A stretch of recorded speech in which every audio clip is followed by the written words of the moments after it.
Hi, this is Philip from Notum, and this is the 6 things we learned while migrating Strapi Cloud from Strapi v4 to Strapi v5.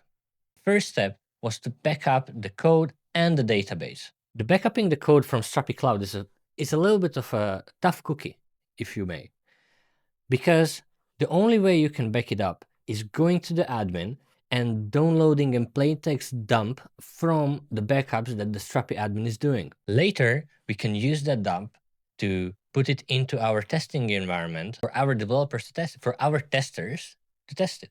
The migration script is great.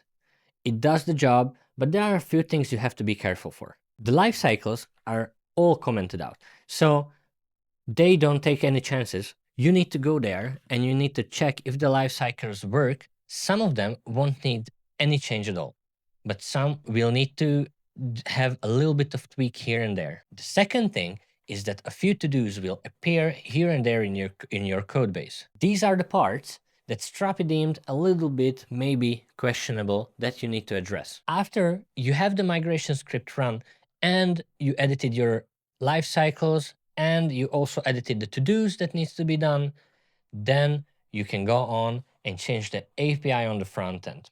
Now, there are a few things that changed. First of all, there are no IDs, there are document IDs now. The second thing is that there are no data and no attributes now. This also reduces the amount of code you have, but also it needs you to go there and refactor it. This was the longest thing that we did, but also it was worth it. It looks kind of nice. If you are using GraphQL though, there will be some schema changes that you need to do before the connection works again. After you change your API, you can go on and test it in some environment. In our case, it was Heroku. We use Heroku for this purpose, but you can use any other environment you would like to use. After we deployed the Strapi admin to Heroku, we was able to connect it to our front end and try all the processes. Do you remember the dump we did in the first step? Now you can implement the dump into that Strapi admin and you will see what is going to happen with your data after the migration. Here's the deal. Number 5. At this step, we had a little bit of problems, which are not problems actually, so be careful for that. We were deploying our Strapi admin to Strapi Cloud, and what happened is that the deployment failed in the second step. So the build went through, but the deployment failed. After talking with the Strapi support, we figured out that it's not a problem at all.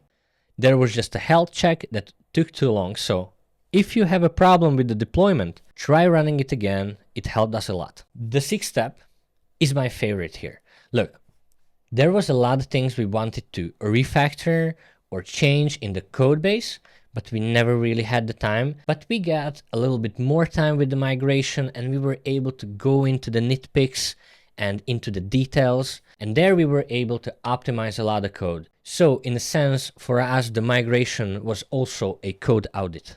Don't skip on this part.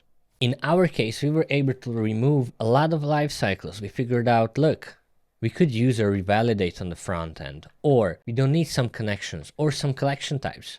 It was just a new start for a lot of places of our code base. Look, here's the thing. The migration script works. It's not as scary as you think.